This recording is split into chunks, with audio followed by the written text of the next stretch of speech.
morning, guys. Welcome to PIGTI channel. The topic for today's discussion is Anglo-Mysore War. हमने previous discussion में पढ़ा है Anglo French war या फिर kinetics war, किस तरीके से ब्रिटिश कंपनी ने फ्रांस की कंपनी को इंडिया से एलिमिनेट किया। आज हम एक बहुत बड़ी सुपरमेसी पावर इंडिया के साउदर्न इंडिया की बहुत मजबूत पावर थी आपकी मैसूर पावर, उस पर हम देखेंगे कि कैसे मैसूर को इरेडिकेट किया जाता है, मतलब मैसूर को कैसे ब्रिटिश अपने अंदर में अपने टेरिटरीज एक्सपेंशन में लाते हैं, ठीक है, अपने टेरिटोरियल कंसोलिडेशन में लाते हैं। तो देखिएगा एंग्लो फ्रांस मैसूर में क्या चल रहा था कि मैसूर में हमने बताया था कि मैसूर की जो रूलर डायनेस्टी थी वो वोडेयार थी, 1700 वोडेयार थी, जिसके एस्टेब्लिशमेंट नंगराज थे। नंजराज इसके स्टेबलाइजर होते हैं किसके, वोडेयार डायनेस्टी के, और उसी वोडेयार डायनेस्टी का एक आर्मी जनरल होता है जिसका नाम रहता है हैदर अली। हैदर अली धीरे धीरे आर्मी जनरल से वो वहाँ का नवाब बनता है, वहाँ का रूलर बनता है वोडेयार डायनेस्टी का, और एक बहुत ही एफिशिएंट रूलर बनता है, एक ऐसा रूलर बनता है जिसको डिप्लोमेटिक समझ बहुत रहती है। उसे पता रहता है कि अगर हमें किसी को इरेडिकेट करना, हमें ब्रिटिश पावर से लड़नी है तो हमें उनके मुकाबले की आर्मी चाहिए, उनके मुकाबले का एमुनेशन चाहिए। तो उसने क्या किया कि एक दिल्ली बिल में आर्टिकली इंडस्ट्री भी बैठाता है जिसमें मॉडर्न इंडस्ट्री मतलब मॉडर्न वेपन्स बनाए जाए, और अपनी जो आर्मी रहती है उसके भी सेटलमेंट को स्टार्ट करता है बढ़िया से, मतलब उसकी भी जो डिसिप्लिन आर्मी बनाना स्टार्ट करता है ब्रिटिशर की तरह, वेस्टर्न पावर्स की तरह। लेकिन इन सारी चीजों पे हैदर अली का कंटिन्यूसली वॉर चलता रहता। एक मजबूत रूलर था और वो एक्सपेंशनिस्ट पॉलिसी पे फॉलो करता था, अपने टेरिटरी को कंटिन्यू एक्सपेंशन करना चाहता था, और वो ऐसी जगह पे था कि उसके चारों तरफ भी उसके एनिमीज थे। एक तरफ मराठा एम्पायर एक्सपेंड कर रहा था, दूसरी तरफ निजाम एक्सपेंड कर रहा था, एक तरफ ये था, तो चारों तरफ से बीच में होने के कारण हर तरफ से इसको कॉन्फ्लिक्ट था और एक्सपेंशन पॉलिसी को ये फॉलो ही करता था। तो इन लोगों के साथ प्रॉब्लम चली रही थी। तब तक स्टार्ट होता है 1704 में पहला वॉर, ठीक है, फर्स्ट वॉर। देखिएगा फर्स्ट वॉर, ठीक है, इसका जो टाइम पीरियड रहता है वो रहता है 1767 से 1769 तक। This was the first war. अब देखिएगा बात ये थी कुल मिला के इस वॉर के होने का कारण ये था कि चाहे वो मराठास हो और चाहे वो निजाम हो और चाहे वो ब्रिटिश हो, तीनों ही साउदर्न इंडिया में हैदर अली को डायरेक्टली कोई भी खड़ा होने वाला नहीं था, डायरेक्ट इनके खिलाफ खड़े होने वाला कोई इन तीनों में से किसी के पास इतने स्टेप नहीं थे कि वो डायरेक्टली हैदर अली के खिलाफ खड़े हो सके। Single power, as a single power वो लड़ सके, ना British as a single power लड़ सकते थे, ना निजाम लड़ सकते थे, ना मराठा लड़ सकते थे, अली वो सब नहीं थे। तो किसी के पास, तीनों के पास ये प्रॉब्लम थी कि कोई भी एज अ सिंगल पावर लड़ने को हैदर अली से तैयार नहीं था। अब फिर वही हुआ कि तीन दुश्मन हो गए एक ही डायनेस्टी के, तीनों लोग आपस में क्या होते हैं, मिल जाते हैं। 1767 में प्रॉब्लम जो मेन कारण होते हैं युद्ध का स्टार्ट होने का, वो ये होता है, रीजन जो होता है वो क्या होता है कि नॉर्दर्न सरकार, रीजन की बात किया जाए अगर, रीजन वॉज नॉर्दर्न सरकार, ठीक है, एक बहुत ही एग्रीकल्चर लैंड थी, ये बहुत ही ज्यादा एग्रीकल्चरल लैंड थी। नॉर्दर्न सरकार जो थी वो उस समय निजाम के पावर में आती थी, निजाम के एरिया ऑफ इन्फ्लुएंस में आती थी। हैदर अली ने बार बार निजाम को बार बार निजाम के ऊपर दबाव डाला नॉर्दर्न सरकार को हैदर अली को देने के लिए, ठीक है। वो इस बात को बार बार प्रेशर कर रहे थे हैदर अली, मतलब हैदराबाद को वहां के कि आप बार नॉर्दर्न सरकार किसको दिया जाए, हैदर अली को दिया जाए। ये कारण हुआ हैदर अली को समझते हैं अब निजाम ने इस बात से परेशान होकर उन्होंने ब्रिटिश को बुला लिया। अब जब बुलाया ब्रिटिशर को तो एक कॉन्फेडरेशन 3 लोगों की बनी, ब्रिटिश, मराठा और निजाम की बनी, ठीक है। ये प्रॉब्लम हुआ। अब बात ये हुई थी कि नॉर्दर्न सरकार का जो फायदा था वो ब्रिटिश कंपनी को भी होता था, इसलिए वो भी इस रोल में मतलब आ जाता है पहले। तो होता क्या है कि वो 3 लोग एक तरफ हो जाते हैं, लेकिन वो तीनों लड़ते नहीं एक तरफ से। हैदर अली मैंने आपको पहले बताया कि बहुत ही एफिशिएंट, डिप्लोमेट, बुद्धिमान, ब्रेव, सब तरह का रूलर था। इसी कारण से ये इतनी स्ट्रॉन्ग पावर्स होने के बावजूद भी कोई सिंगल लड़ने को तैयार नहीं था हैदर अली से। हैदर अली डिप्लोमेटिकली क्या करता है कि मराठास को पैसा दे देता है, वो न्यूट्रल हो जाते हैं, मराठास भी कम न्यूट्रल। अच्छा देखिएगा लगभग आपको युद्ध में देखने को मिलेगा कि मराठास कहीं ना कहीं पेमेंट लेके, कभी फ्रांस से पेमेंट लेके, कभी हैदराबाद से पेमेंट लेके, कभी आपका ब्रिटिश से पेमेंट लेके वो अपनी साइड बदलते रहते हैं। रीजन क्या रहता है कि मराठा जो थे वो इतने वॉर लड़ते थे, इतनी लड़ाइयाँ करते थे कि उनके पास खर्च बहुत ज़्यादा थे लड़ाइयों के। वो रेवेन्यू पे ज़्यादा ध्यान न देके और ज़्यादा से ज़्यादा चीज़ों में ध्यान देते थे लड़ाई में। उन्होंने बहुत सारे युद्ध लड़े मराठास में, तो युद्ध के लिए उनको पैसे की जरूरत होती थी, तो उनका मेन मोटिव पैसा होता था। उनको पैसा मिलने के बाद उनका फायदा जहाँ दिखता था वो उधर की तरफ सेटल हो जाते थे। ठीक है, तो यही यहाँ भी यही हुआ, इन्होंने पैसा दे दिया तो वो क्या हो गया, आपका मराठा जो हो गया वो न्यूट्रल हो गया। और निजाम्स ने क्या किया, अचानक से अपनी साइड बदल दी। निजाम्स ने तुरंत ब्रिटिश कंपनी को के खिलाफ हो गए। निजाम जो थे वो आ गए हैदर अली की तरफ, नॉर्दर्न सरकार के साथ। तो 1767 में ये लड़ाई जब हुई हैदर अली के बीच में, हैदर अली के ब्रिटिशर्स ने फिर भी अटैक किया, क्योंकि नॉर्दर्न सरकार एक बहुत ही इफेक्टिव रूल था, बहुत ज्यादा पैसा उनको भी मिल रहा था, रेवेन्यू उससे मिल रहा था, किसको, ब्रिटिश कंपनी को, और उन्हीं के लगभग अधिपत्य में था। हैदराबाद तो उस समय बहुत ही वीक हो चुका था हैदराबाद में, तो लगभग अधिपत्य किसकी थी, नॉर्दर्न सरकार की, ब्रिटिश कंपनी की थी। उनको इससे बहुत रेवेन्यू मिल रहा था, यहाँ के एग्रीकल्चरल लैंड से, यहाँ फर्टिलिटी से रेवेन्यू बहुत आ रहा था। इसलिए फिर भी वो 1767 में अटैक करते हैं हैदर अली पे, लेकिन हैदर अली उनको हरा देता है। हैदर अली पहले ऐसे रूलर थे, मतलब इंडियन रूलर ऐसे थे जिन्होंने ब्रिटिश सेटलमेंट को हराया था। अरे बात समझ लो। तो फिर वही एक चीज हो गया, 1767 में हार जाता है ब्रिटिश इंडियन कंपनी। फिर 1768 में क्या होता है, नॉर्दर्न सरकार की बात होती है। नॉर्दर्न सरकार के लिए निजाम से वो कहते हैं कि आप निजाम उसको लिख के दें कि अब नॉर्दर्न सरकार हैदर अली को दे रहा है। बीच में जो सेटलमेंट हुई रहती है वो नॉर्दर्न सरकार को साइड रखे, कुछ आपस में कंसोलिडेटरी सेटलमेंट हुई रहती है ब्रिटिश कंपनी से लड़ने के लिए, कि कुछ रेवेन्यू को बंटवारा करेंगे या फिर कुछ भी उनके बीच में सेटलमेंट हुआ रहता है। तो इसलिए जो ये रहता है निजाम से रहता है वो हैदर अली के सपोर्ट में आ जाते हैं। लेकिन 1768 में ब्रिटिश कंपनी को हराने के बावजूद फिर ये आ जाते हैं इसके खिलाफ। अच्छा, कैप्टन जोसेफ स्मिथ लड़ते रहते हैं उधर से युद्ध में। ठीक है, अभी मैं लिख देता हूँ फिलहाल नाम, अभी थोड़ी सी बैटल की कहानी बता दूंगा। तो 1768 में हैदर अली की कहानी, 1768 में फिर नॉर्दर्न सरकार की बात होती और फिर से निजाम ब्रिटिश कंपनी की तरफ चले जाते हैं, और इस बार निजाम से परमानेंट एक ट्रीटी सिग्नेचर करवाते हैं वो, और वो परमानेंट फ्रेंड हो जाते हैं निजाम। अब मतलब किसी भी केस में निजाम ब्रिटिश के साथ ही रखेंगे हमेशा। ठीक है, 1769 होता है। 1769 में अब जब वो उनका चेंज हो जाता है तो वॉर होना कंफर्म रहता है कि 1769 में वॉर तो होगा हैदर अली और ईस्ट इंडिया कंपनी के बीच में। लेकिन ऐसा होता नहीं। ऐसा होने का कारण ये नहीं होता क्योंकि 1769 तक, 67 69 तक आते आते, 68 तक आते आते ब्रिटिश भी बहुत ज़्यादा पैसे की कमी हो जाती, क्योंकि यूरोप में लड़ाई चल रही थी, फिर वहाँ पे यूएसए में उनके, अमेरिका में लड़ाई चल रही थी, इंडिया में भी वो फ्रांस से लड़ के आए हुए थे, तो काफ़ी ज़्यादा पैसे की उनको कमी हो जाती है। तो एक फुल फ्लेज लड़ाई होती नहीं है 1768 में, जो एक्सपेक्टेड तो रहती है लेकिन होती नहीं। फुल फ्लेज ना होने के बाद होती है, थोड़ी बहुत कॉन्फ्लिक्ट होती है। होता क्या है कि दोनों एक दूसरे के सेटलमेंट्स पे अटैक कर देते हैं। जैसे कि माहे पे अटैक कर देता है कौन, ब्रिटिश, और आपका अटैक कर देता है इनके किसी टेरिटरी पे ब्रिटिश कंपनी। ठीक है, ब्रिटिश कंपनी मतलब ब्रिटिश कंपनी हैदर अली के टेरिटरी पे अटैक कर देती है, सेंट डेविड एट मद्रास, और हैदर अली के टेरिटरी पे अटैक कर देता है ब्रिटिश। दोनों तो डायरेक्ट वॉर में नहीं आते हैं, वो डायरेक्ट वॉर में अभी भी नहीं आते हैं। लेकिन फाइनली 1769 में ट्रीटी ऑफ मद्रास साइन हो जाती है।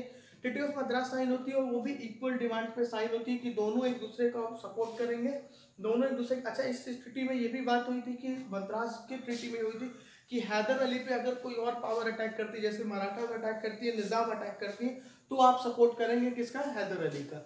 लेकिन ऐसा आगे दिखता नहीं है, इस वजह से ये ट्रीटी टूटती है। ठीक है, तो फाइनली देखिए आपने बताया कि रीजन क्या हुआ, नॉर्दर्न सरकार एग्रीकल्चर लैंड पे अटैक करना, कॉन्फेडरेसी तीनों लोग की बनी, तीनों लोग फिर लड़ते नहीं, लड़ता कौन है, तो 1767 में अटैक करता है कौन, ब्रिटिश अटैक करता है हैदर अली पे, और कैप्टन कौन रहते हैं, Joseph Smith, captain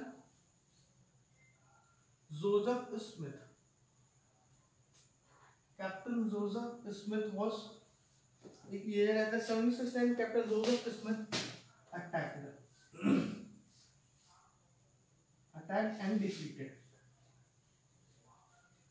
and was defeated, so defeated by Hyder Ali.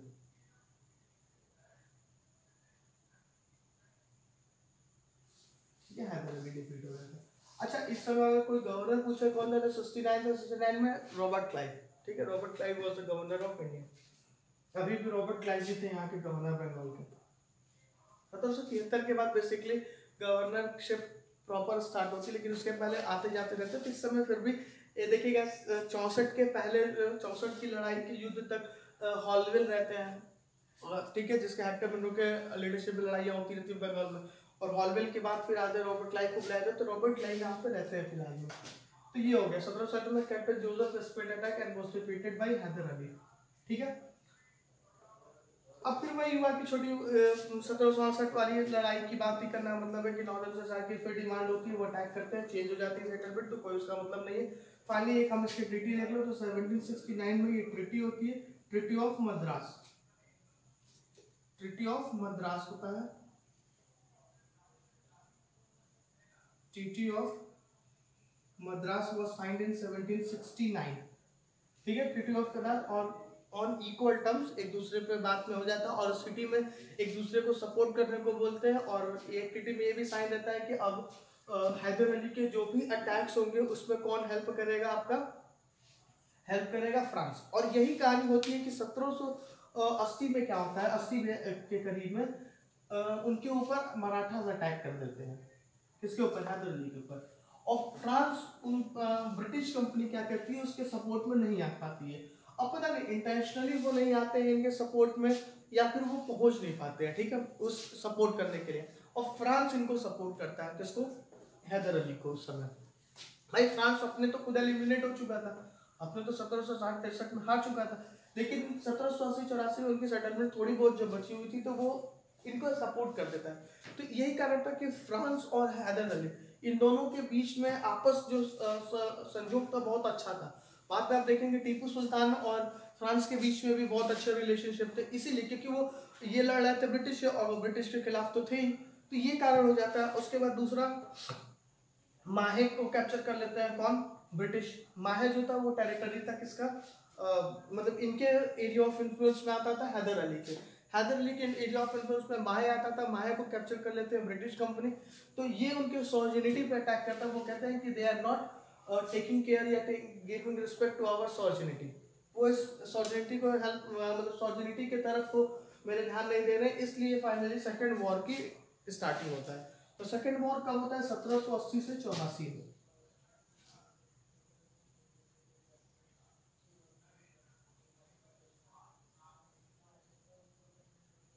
ठीक है,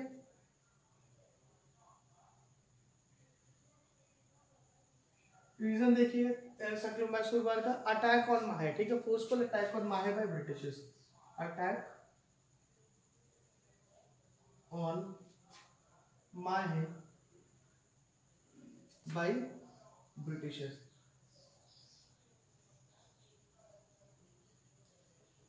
ये ठीक है, अटैक ऑन माहे बाय ब्रिटिशर्स। अब माही टेरिटरी थी किसकी? माही टेरिटरी थी आपकी हैदर अली की। तो हैदर अली इस बात पे बहुत ही ज्यादा गुस्सा होता है ब्रिटिशर्स के ऊपर कि भाई आपकी जब ट्रीटी साइन हुई है, आपसे ट्रीटी हुई है, तो आप फिर हमारे सॉवर्जिनिटी पे अटैक कर रहे हैं। आपसे तो ट्रीटी साइन हुई थी ना कि अब एक दूसरे से लड़ेंगे नहीं। और फिर वही चीज होता है अटैक करता है, सॉरी निजाम शायद अटैक करता है, क्या है यहाँ पर, आई थिंक निजाम अटैक, ठीक है, निजाम अटैक करता है किसको? और फिर उसके बाद एक और कारण ये होता है कि निजाम अटैक करता है हैदर अली पे, तो ब्रिटिश कंपनी सपोर्ट में नहीं आती है। अब आती नहीं है कि आ नहीं पाती, ये कोई क्लियर नहीं, लेकिन वो सपोर्ट में नहीं आ पाते और फ्रेंच उनको सपोर्ट कर देते हैं। तो वो कहते हैं कि आपसे बेहतर तो फ्रेंच ही है जो हमको सपोर्ट कर रहा है वॉर में हमारे दुश्मनों के खिलाफ। तो एक ये कारण थी लड़ाई का।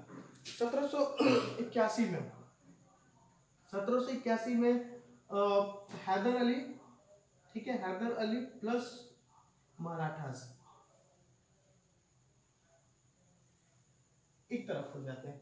फिर वही चीज, मराठास को पैसे की जरूरत रहती है, हैदर तुरंत मराठास क्या कहते हैं हो जाते हैं इनके खिलाफ, मतलब इनके सपोर्ट हो जाते हैं, लेकिन ये ज्यादा दिन तक होंगे नहीं, 1782 तक ही मराठा सपोर्ट।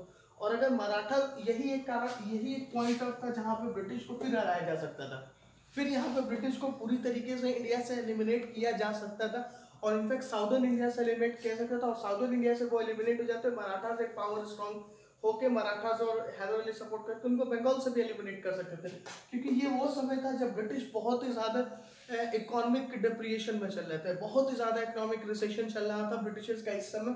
उनको कई जगहों पे वॉर लड़ रहा था, इंडिया में वो वॉर लड़ रहे थे, मैंने बताया कि यूरोप में वो वॉर लड़ रहे थे, वो इसी समय अमेरिका में वॉर लड़ रहे थे। और इस समय नेपोलियन बोनापार्ट का राइज होता है कि बहुत ही ज़्यादा मतलब परेशान किया हुआ था नेपोलियन बोनापार्ट ने इनको, फ्रांस को बहुत ही ज़्यादा, फ्रांस को सॉरी ब्रिटिश को नेपोलियन बोनापार्ट ने यूरोप में बहुत ज़्यादा मतलब परेशान किया हुआ था।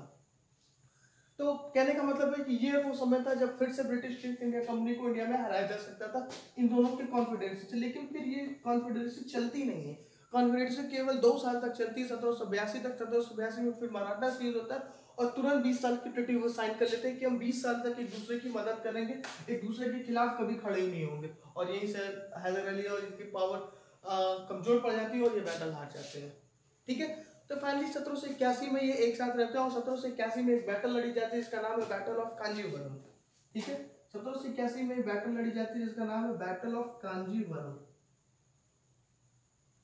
Battle of Kanjeevaram.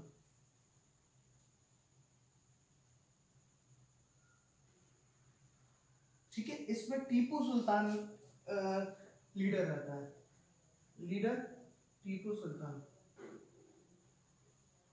टीपू सुल्तान और जीत जाता है।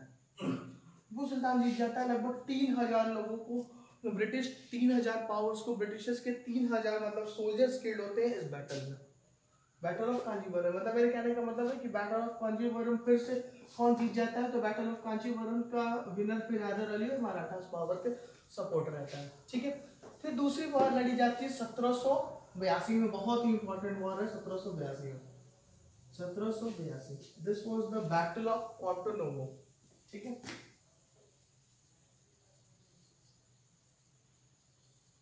Battle of Porto novo.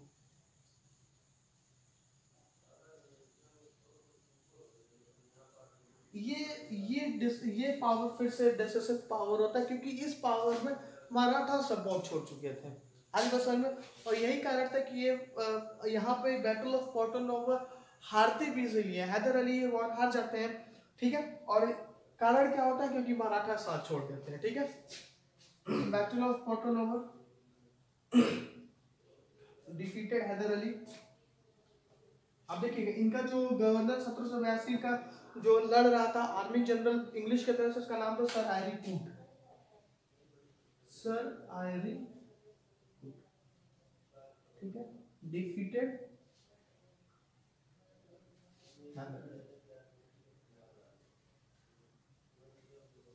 Haider Ali, battle of Porto Novo. कारण क्या था, मराठास का यहाँ पे डिसीव करना, मराठा डिसीव द हैदर अली। मराठा हुआ क्या कि 1780 में ही 82 में 1780 के अराउंड में एंग्लो मराठा वॉर में स्टार्ट हो जाता है। तो उस वॉर में मराठास वीक पड़ जाते हैं, तो इसलिए एक 20 साल की ट्रीटी साइन जाते हैं। तो फाइनली कहने का मेरा मतलब है कि यहाँ पे मराठास जो होते हैं वो ब्रिटिश कंपनी की तरफ चले जाते हैं और बैटल ऑफ पोर्टो नोवो में कौन हार जाता है, वो हार जाते हैं, पोर्टो नोवो हार जाते हैं। 1783 में हैदर अली की डेथ हो जाती है और जो ऑथराइज रूलर अब बन जाते हैं वो वहाँ के टीपू सुल्तान बन जाते हैं। ठीक है, कौन बन जाता है, टीपू सुल्तान। तो 1783 में लिख लीजिए हैदर अली डाइड, 1783 हैदर अली डाइड। ठीक है, Hyder Ali died and Tipu Sultan become the ruler of Mysore. ठीक, 1-1.5 साल तक इन लोग के बीच में लड़ाई चलती है, किसमें टीपू सुल्तान के बीच में और फ्रांस ब्रिटिश के बीच में। लगभग 1.5 साल तक युद्ध चलता है और उस 1.5 साल का कोई भी आउटपुट नहीं निकलता है। फाइनली एक ट्रीटी साइन जाती है 1784 में, ट्रीटी ऑफ मैंगलोर साइन हो जाती है। 1784 द ट्रीटी ऑफ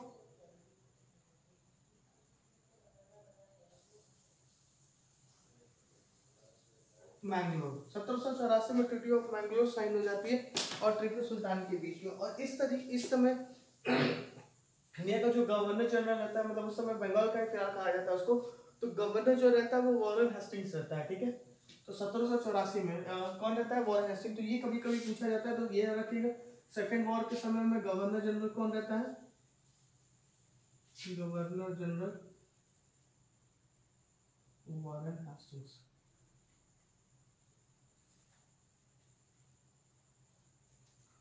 सत्रह सौ तिहत्तर के पहले तक गवर्नर आपसे नहीं पूछेगा, जो भी लड़ाई हुई है 1773 से पहले, मतलब जो फ्रांस की पूरी लड़ाई हुई उसमें आपको गवर्नर जनरल, उसमें आपको पूछना भी होगा तो फ्रांस का गवर्नर जनरल पूछेगा, ब्रिटिश कंपनी का गवर्नर जनरल नहीं पूछेगा, क्योंकि ब्रिटिश गवर्नर जनरल आते जाते रहते थे, हर जगह के अलग होते थे, वो एक दूसरे को भेजते रहते थे इधर उधर, तो उसके गवर्नर जनरल नहीं पूछेंगे। लेकिन इसके बाद जो 1773 के बाद लड़े जाएंगे, तो 1773 के बाद 1784 तक वॉरेन हेस्टिंग्स ही रहता है। तो वॉरेन हेस्टिंग्स इसलिए कहा था कि first second war of second Anglo Mysore war के समय गवर्नर जनरल कौन रहता है, तो वॉरेन हेस्टिंग्स रहता है। ये थोड़ा आप याद रखिएगा, ठीक है। उसके बाद जो ट्रीटी ऑफ मैंगलोर हुई थी वो इक्वल पे साइन हुई थी, फिर वही चीज की कोई एक दूसरे को, मतलब कि कोई एक दूसरे का किसी भी टेरिटरी पार्टी जो टेरिटरी जिसकी थी वो वापस करेगा, या फिर जो टेरिटरी जहां तक कोई थी वो वहीं पे रह के उसको वापस ले लेंगे, ठीक है। मतलब जो जिसकी टेरिटरी जो इस समय है वो प्रेजेंट उसकी टेरिटरी बनी रहेगी। और ये ट्रीटी ऑफ मैंगलोर साइन हो चुका था। अच्छा, ट्रीटी ऑफ मैंगलोर साइन होने के दोनों तरफ अपनी अपनी वजह थी। टीपू सुल्तान ने ये टेरिटरी का साइन किया क्योंकि मराठास रिसीव कर चुके थे, मराठास अपने आप को विड्रॉल कर चुके थे सपोर्ट से, मराठास विड्रॉल से सपोर्ट कर चुके थे, तो ये थोड़ी कमजोर हो चुके थे, इसलिए इन्होंने ट्रीटी साइन किया। और दूसरी तरफ ब्रिटिशर्स ने ये ट्रीटी साइन किया क्योंकि ये उस समय इंडिया में रेवोल्यूशन से डर रहे थे कि कहीं जिस तरीके से अमेरिका में रिवोल्यूशन स्टार्ट हो गया है कहीं यहाँ भी रिवोल्यूशन स्टार्ट ना हो जाए, क्योंकि मैसूर से आप लड़ी रहे थे उस समय मराठा से आपने लड़ना स्टार्ट कर लिया था, तो काफी ज्यादा लोकल लेवल पे ये प्रॉब्लम ब्रिटिश के खिलाफ हो रही थी, जो कि ब्रिटिश अपने आप के रूल को कहीं ना कहीं जस्टिफाई करने में पड़ा हुआ था कि हम यहाँ पे रूल करने नहीं आए, हम आपको बेहतर बनाने आए, ये सारी चीजों की बात कर रहा था वो। लेकिन यहाँ पे वो इसी बात से, रिवॉल्यूशन के डर से कि बहुत ज्यादा लड़ाई पे लड़ाई, अचानक से अगर देश में लड़ाई हो सकता है तो हो सकता है यहाँ की जनरल पॉपुलेशन जो है वो रिवॉल्ट कर दे, वो रिवॉल्यूशन में आ जाए। तो इस रिवॉल्यूशन से बचने के लिए उन्होंने इस चीज को कहा कि मतलब इसी रिवॉल्यूशन से बचने के लिए फाइनली वो ट्रीटी साइन कर लेते हैं। तो treaty of Mangalore was sign between them, ठीक है फाइनली। तो सेकंड वॉर का खत्म होता है यहाँ से। थर्ड वॉर, इन्हीं के बीच में तीसरा वॉर स्टार्ट होता है। तो तीसरा वॉर और चौथा थर्ड वॉर 1790 से लेके 92 तक। अब देखिएगा ये सारी चीजें 1790 से 92 में ये कहा जाएगा कि टीपू सुल्तान रूलर बन चुका था। टीपू सुल्तान रूलर के बनने के बाद उसका फ्रांस से अच्छा रिलेशनशिप था। फ्रांस से रिलेशन होने के बाद उसने जैकोबियन क्लब का भी वो मेंबर था। Tipu Sultan was member of Jacobin club, याद रखिएगा पूछता है। Tipu Sultan was member of Jacobin club.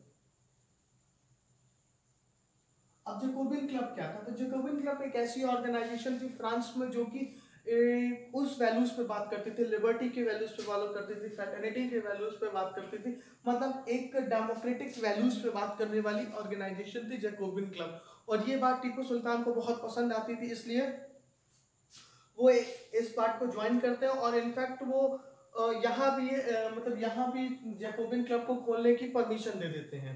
कहाँ पे? सेरिंगपट्टनम में, जो कि उनकी कैपिटल रहती है आई थिंक। तो सेरिंगपट्टनम में भी, हाँ मैसूर की कैपिटल रहती है सेरिंगपट्टनम। सेरिंगपट्टनम में भी इन्होंने अलाउ कर दिया था जैकोबियन क्लब को ओपन करने के लिए। इसीलिए कहा जाता है कि Tipu Sultan has planted the tree of liberty in the Seringapatam, क्योंकि ट्रीटी ये जैकोबियन क्लब बताया ना कि जैकोबियन क्लब एक ऐसी पॉलिटिकल ऑर्गेनाइजेशन थी जो डेमोक्रेटिक वैल्यूज पे बात करती थी, फ्रीडम की बात करते थे वो, लिबर्टी की बात करते थे वो। तो ये थी पूरी जैकोबियन, इसीलिए टीपू सुल्तान को कहा जाता है कि सेरिंगपट्टनम में इन्होंने वो किया। इनके रिलेशन फ्रांस के साथ अच्छे थे, जब यह था कि फ्रांस के साथ रिलेशन अच्छे थे। और ये बात पसंद नहीं आई ब्रिटिश को, ब्रिटिशर्स को ये बात बिल्कुल पसंद नहीं आई। उस समय जो गवर्नर जनरल बन चुके थे वो लॉर्ड कॉर्नवालिस बन चुके थे, ठीक है। तो governor general second third war में कौन था? लॉर्ड कॉर्नवालिस, ठीक है। Lord Cornwallis become the governor general. Governor general Lord Cornwallis बन चुके थे। लॉर्ड कॉर्नवालिस को ये बात बिल्कुल पसंद नहीं आई और वो टीपू सुल्तान से उन्होंने इस बात का जवाब मांगा कि आप ऐसा क्यों कर रहे हैं, ठीक है। टीपू सुल्तान से इस बात का जवाब मांगा कि आप ऐसा काम क्यों कर रहे हैं लॉर्ड कॉर्नवालिस ने। इसी बीच टीपू सुल्तान सुल्तान ने एक काम किया और ये भी मुख्य वार का कारण ये बना, ठीक है, इससे प्रॉब्लम उनके बीच में आपस में आ चुकी थी, आपस में लॉर्ड कॉर्नवालिस को ये बात पसंद नहीं आ रही थी, लेकिन अभी युद्ध जैसी कंडीशन हुई नहीं थी। 1789 में युद्ध जैसी कंडीशन टीपू सुल्तान ने क्रिएट किया। टीपू सुल्तान ने क्या किया, अटैक कर दिया त्रावणकोर पे, ठीक है। टीपू सुल्तान कब, 1789 में, 1789 में टीपू अटैक्ड ऑन त्रावणकोर, ये कारण था, त्रावणकोर एलाई ऑफ ब्रिटिश, ठीक है, ब्रिटिश का एलाई था कौन, त्रावणकोर। ये प्रॉब्लम यहाँ से हो जाती है। और फाइनली इसकी बात में क्या होता है कि इस बात की प्रॉब्लम स्टार्ट होती है। एक प्रॉब्लम तो फ्रांस कॉर्नवालिस की चल रही थी, टीपू सुल्तान का रिलेशन फ्रांस होने की वजह से। दूसरा, वो उसके मदद राज्य पे अटैक कर देते हैं टीपू सुल्तान। तो इस बात से लॉर्ड कॉर्नवालिस फाइनली बहुत ज्यादा परेशान होकर 1792 में सेरिंगपट्टनम पे अटैक कर देता है। Attack on Seringapatam and the Tipu Sultan was harshly defeated in this battle finally, ठीक है। Attacked by British on Seringapatam, British on Seringapatam,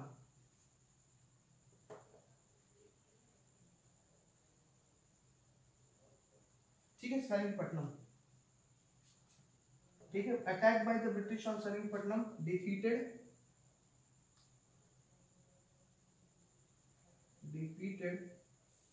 Tipu Sultan,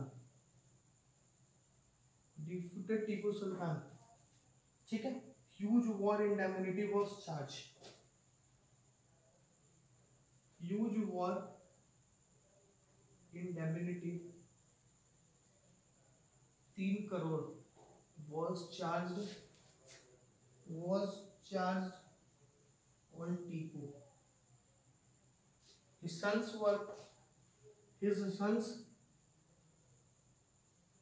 were taken away as captive and parented, ठीक है। उनके दो बेटों को वो his 2 sons, 2 बेटों को कैप्चर करके ले जाते हैं ब्रिटिश ले जाते हैं इस बात के लिए कि आप फिर से विद्रोह नहीं करेंगे ब्रिटिश के खिलाफ, और ये जो 3 करोड़ का पैसा वो देंगे, क्योंकि उस समय तक टीपू सुल्तान केवल आधा ही पैसा देता है और वो कहता है कि हम इसको शिफ्ट, मतलब वो EMI ही कहते हैं कि EMI मंथली EMI उसने बांध दी कि हम आपको पैसा धीरे धीरे करके लौटा देंगे। तो धीरे धीरे पैसे लौटाने की ही बात को लेके वो उनके 2 लड़कों का कैप्टिव करके लेके जाता है कि तो आप अटैक नहीं करेंगे, दूसरा आप पैसा वापस कर देंगे, ठीक है। तो ये कहानी थी लॉर्ड कॉर्नवालिस के साथ। लेकिन फाइनली क्या होता है कि ब्रिटिश जनरल लॉर्ड कॉर्नवालिस जो होते हैं वो कहते हैं कि जो ये है कौन है टीपू सुल्तान, वो इनकी बात को मान नहीं रहा है। टीपू सुल्तान वो पैसे वापस देखिएगा, ध्यान दीजिएगा कि पैसे वो दे देता है पूरा, टीपू सुल्तान पूरे पैसे दे देते हैं, अपने बेटे को छुड़ा लेते हैं, ठीक है। लेकिन फिर भी ब्रिटिश कंपनी के अब तो ये चीजें हो चुकी थी कि ब्रिटिश कंपनी चाहती थी अपने आप को पूरे रूल करे, तो उन्होंने पता नहीं एलेक्ट किया टीपू सुल्तान को कि ये ब्रिटिश कंपनी के साथ के खिलाफ कॉन्स्पिरेसी में शामिल है। तो इस बात को उस समय कौन बच चुका था, चौथा वार जो होता है वो 1704 हुआ। कोई ज्यादा लड़ाई इसमें नहीं होती, एक दिन की लड़ाई होती है, सीधे अटैक करते हैं, खत्म करते हैं। तो डेट क्या थी, 4 मई 1799। और इस गवर्नर जनरल कौन रहता है, governor general Lord Wellesley, governor general was Lord Wellesley. और वो फाइनली कहते हैं कि कॉन्स्पिरेसी कहते हैं, रीजन देखा जाए तो कॉन्स्पिरेसी अगेंस्ट ब्रिटिशर्स, ठीक है। ये लॉर्ड वेलेस्ली कहते हैं कि टीपू सुल्तान ऐसा कर रहा है। अब टीपू सुल्तान ऐसा कर रहे थे कि नहीं कर रहे थे कोई बात नहीं, ये भी कहा जाता है, कुछ लोग ये कहते हैं कि टीपू सुल्तान कुछ ऐसा कर नहीं रहे थे। टीपू सुल्तान को केवल ब्रिटिश कंपनी जो थी वो अपने आप के सेटलमेंट को बढ़ाना चाहती थी, वो अपने आप को सेटल करना चाहती थी, इसलिए उसने ये कह दिया कि वो कॉन्स्पिरेसी कर रहे हैं। वो फाइनली अटैक करते हैं और इस 4 तारीख को 4 मई 1799 में अटैक करके finally Tipu Sultan was defeated and killed, और यहाँ से मैसूर भी ब्रिटिश के साथ चला जाता है। तो ब्रिटिश ने मैसूर को कैप्चर कर लिया, फ्रांस की सेक्टर ने मतलब कार्नेटिक्स एरिया को कैप्चर कर लिया। अब हम बचा हमारे पास मराठास का एरिया, तो हम अब अगले वीडियोस में डिस्कस करेंगे कि उन्होंने कैसे मराठास को डिफीट किया और become the all India power. इसके बाद वो ऑल इंडिया पावर बनी। इसके बाद कोई ऐसी एम्पायर, कोई ऐसा पावर था ही नहीं जो इंडिया को रूल कर सके। नॉर्दर्न इंडिया में कोई ऐसा पावर नहीं, निजाम के पास कोई पावर नहीं, कार्नेटिक्स उनके पास चला गया, उनके पास मैसूर चला गया। अब बचा एक मराठास का पावर, मराठास का एरिया। अगले वॉर में हम देखेंगे कि उन्होंने मराठास को कैसे जाना और they become the all India power. ठीक है, तो इन सारी चीजों में आप देखिएगा कुछ बचा नहीं इसमें। अब जो मैसूर वॉर में भी कुछ बचा नहीं है फिलहाल, सारी चीजें हो गई। Conspirative reason, he was killed and finally everything was over in this battle. अब कुछ नहीं बचा, फाइनली सब कुछ हो चुका है। और एक बस एंग्लो मराठा वॉर बचा हुआ है। इसके बाद वो ऑल इंडिया पावर बन जाएंगे। फिर उनकी पॉलिसीज पे हम आएंगे आगे की, वो कौन कौन सी पॉलिसी कैसे स्टार्ट किया गया अपने आप को जस्टिफाई करने के लिए, अपने आप को और ज्यादा सेटल करने के लिए। Till that, be safe, stay safe, wear a mask. Thank you.